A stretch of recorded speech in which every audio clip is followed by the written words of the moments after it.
This week, the Bank of England raised rates for the third time in as many meetings, while the U.S. Federal Reserve raised rates by a quarter point, while signaling that it would be followed by 6 more rate hikes this year. Oil prices were down this week, but commodity markets remained chaotic, especially for key inputs like nickel and palladium, which are heavily produced in Russia. In this edition of Commerce Code, Innovating and Enriching Banks' Customer Relationships, a conversation with Campbell Shaw of Cardlytics.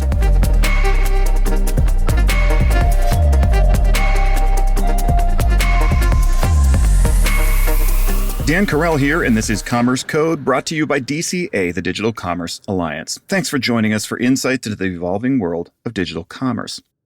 A new EU law put pressure on Apple's App Store revenues, while Microsoft's cloud services were challenged on EU anti-competition law grounds by a French competitor. Amazon bought movie studio MGM for $6.5 billion after the EU greenlighted the deal. In retail news, Zara's parent company Inditex had strong 2021 results. The world's largest fast fashion retailer benefited from revenge shopping as customers returned to the shops. It also had very strong online sales. Walmart announced intention to hire 50,000 workers in the next 6 weeks. At the same time, Walmart's CTO stated in a blog post that the company would be hiring more than 5,000 technology associates globally this year and adding hubs in both Toronto and Atlanta. In payments news, digital wallet usage in the bricks-and-mortar environment continues to rise. A March report from Payments.com on digital economy payments finds that spending at restaurants is now roughly equal between cash and digital wallets. In 2021, consumers spent $8.1 billion at restaurants using their digital wallets and $8.3 billion using cash. Today on the show, we'll learn more about banks' customer relationships during difficult times by speaking with Campbell Shaw of Cardlytics. Campbell, thank you so much for joining us on Commerce Code again. Where are you joining us from? It's great to speak, Dan. I'm pleased to say I'm in the London office, and it's a very sunny, almost spring-like day outside. That is amazing, and that feels so different than what I think you could have said a month or two ago. Or even yesterday, maybe. Right. Well, look, thank you for being with us, and I want to just dive in on consumer cost and inflation. Energy bills, food prices, national insurance costs are rising. Consumers are facing just growing financial pressures. Nothing about the situation in Eastern Europe is going to improve that, obviously, in terms of the price of oil, et cetera. And that's changing consumers' relationships with their banks. And so I'd love to get your perspective on what will the impact of that cost of living squeeze be on banking?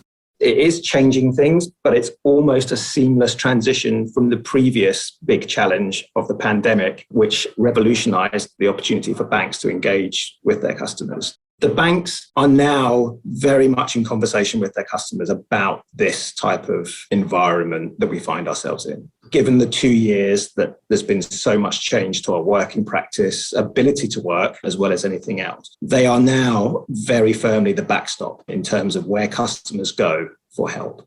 I'm pleased to say that there is a huge amount of traction in the banks themselves to be able to respond to this. They know that they need to show that they understand the external pressures that customers are on, and they need to prove that they can respond, but also then be there for the short to long term as well. So they're ready to flex their arrangements, I think, with how people bank and live their lives, but they're also given an opportunity to support them through this, through a variety of propositions and ways of changing people's relationship with money overall. Although it's a very challenging long-term now position that customers find themselves in with prices rising, cost of living going up, dramatically, banks actually have an opportunity to support, which is a good thing.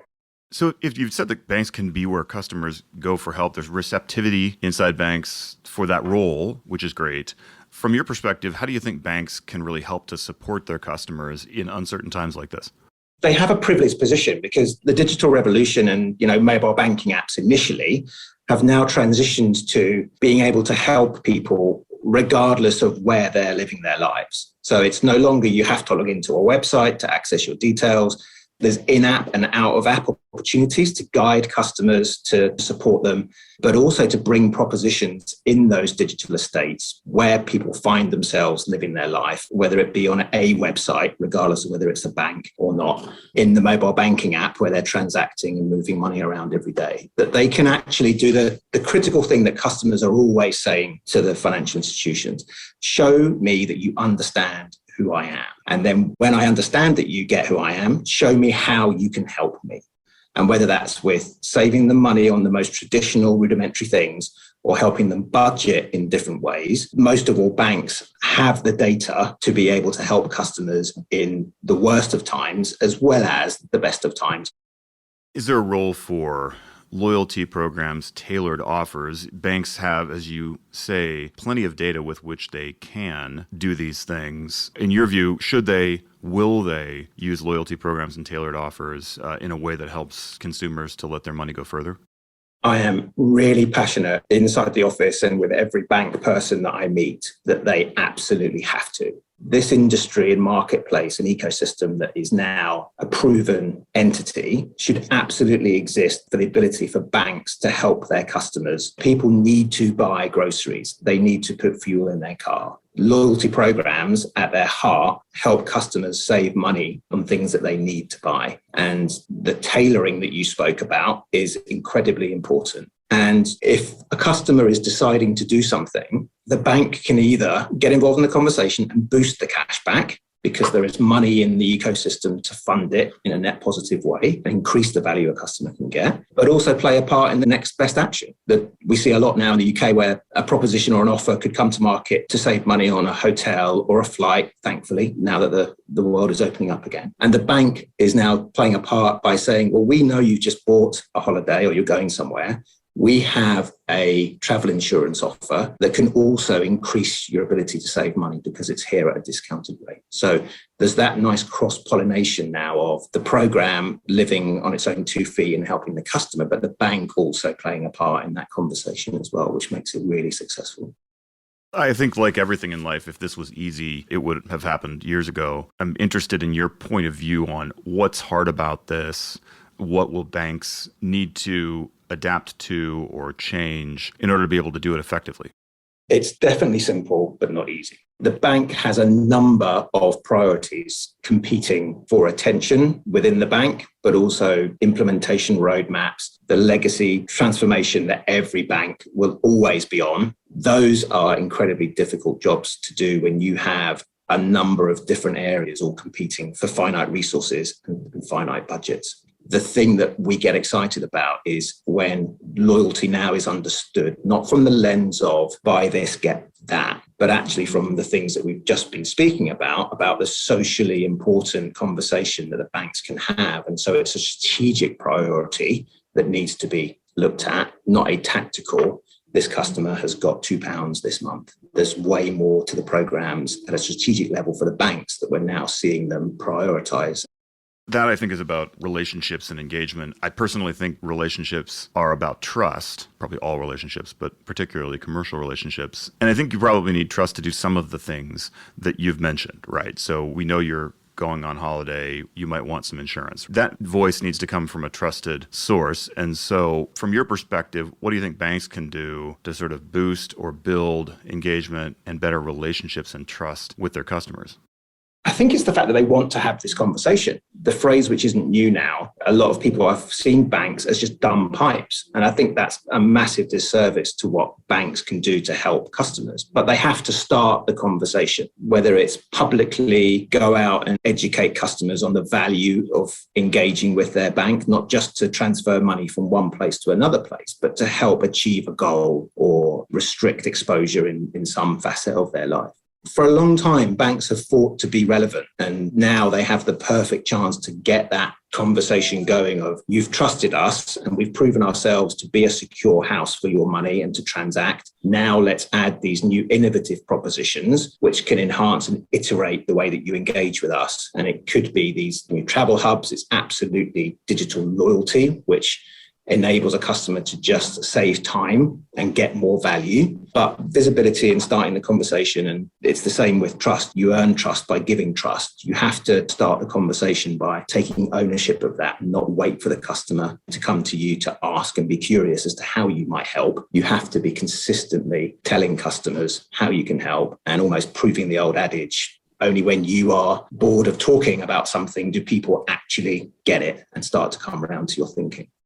Campbell, one last question to close this. This is just an interesting conversation. We are at a moment in time. We're hopefully on the back end of or at some inflection point with the pandemic. We've got the situation in Ukraine, the sanctions in Russia, and so much going on right now. How active do you think banks are going to be in making changes in the next year or two against the backdrop of all of these uncertainties? Do you expect this to be a moment in time when we're really moving and shifting things, or do you think conservatism kicks in?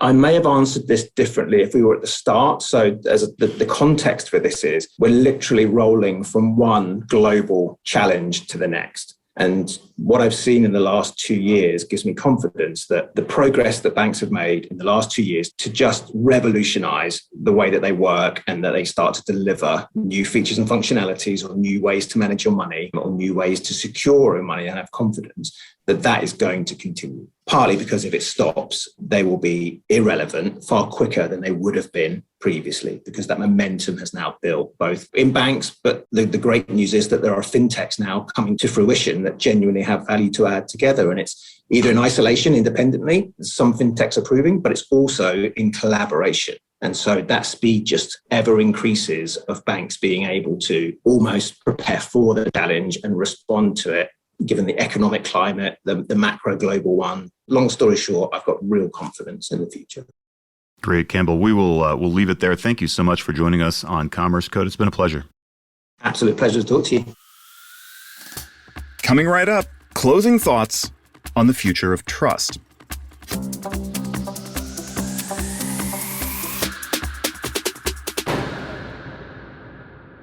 Campbell and I talked about the role of trust during our conversation. Banks have always traded in the old form of trust, the kind of trust engendered by stone facades, combined with the regulation and backing of the government.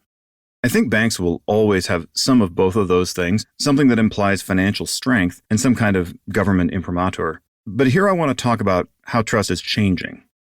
If there's one thing kids in our culture know, it's never to get into a stranger's car. But now Uber has millions of us getting into strangers' cars every day. Some people even let their kids use Uber if they're old enough. Now, if you said this to any parent 10 years ago, you were letting your kid get into a stranger's car, one that they found through the internet, they would call Child Protective Services on you. Before Uber and similar companies are about technology or convenience, they are about trust. These companies have many elements that are designed to engender trust. Driver and customer reviews in the Uber example are part of that approach. But we used to get into strangers' cars, even before Uber. They were called taxis. You remember those? And we got into taxis because the taxi commission regulated them, and they had a medallion. In both instances, for Ubers and for taxis, the key is the presence of trust. We're not getting into just any car. We're getting into a regulated car. In that sense, and this is the critical point here, Uber isn't competing with taxi companies. Uber is competing with the taxi commission. Uber and Lyft succeeded by building trust faster and more efficiently than taxi commissions, and then creating an efficient matching market because millions of us were suddenly willing to get into strangers' cars. Now remember, I'm actually talking about the future of banks here. Bear with me. The sharing marketplace, Uber, Lyft, Airbnb, Eat With, yep, that's meals in strangers' homes. It's a lot more interesting through the trust lens. These companies aren't selling a product or a service. They're selling a private alternative to public regulation. They're selling a private alternative to the trust that governments used to create. In that sense, they're competing with the government, which sounds like a weird idea, but it happens more than we think.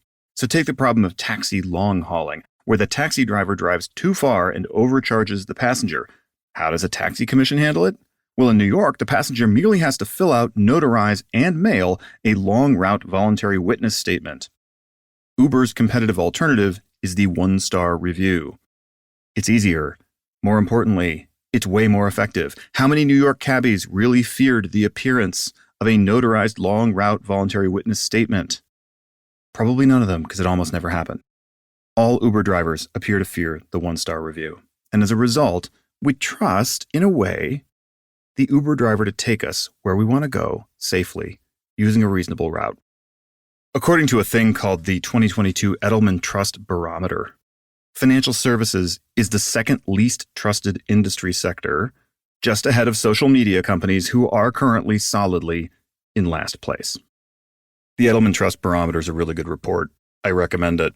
When you read it, it's pretty clear that whatever banks have been doing in the past to create customer trust, it's not working right now. But here's the other thing. The industry most trusted by consumers is technology. Followed close behind by education, healthcare, manufacturing, and a bunch of others, the Trust Barometer measures 16 industry sectors, and financial services is 15th in public trust. So we're talking about banks, fintechs, and trust.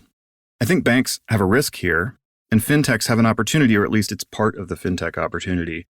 Trust is being developed in a different way than it used to be. Tech companies have a trust advantage. I think their ability to create transparency and to flex quickly to what customers want is a big part of their trust advantage. I think the banks that capture some of those capabilities and use them to gain back customer trust will outcompete other banks in the marketplace. I should say here that some of my ideas come from a book called The Trust Revolution. And full disclosure, it was written by a friend of mine named Todd Henderson. If you think the changing market for trust is interesting, I highly recommend The Trust Revolution. To find out more about the latest trends in digital commerce and digital advertising, check out our website, www.digcomall.org. That's www.digcomall.org. For the Digital Commerce Alliance, take care of yourself and take care of each other. God bless. This is Dan Carell, signing off.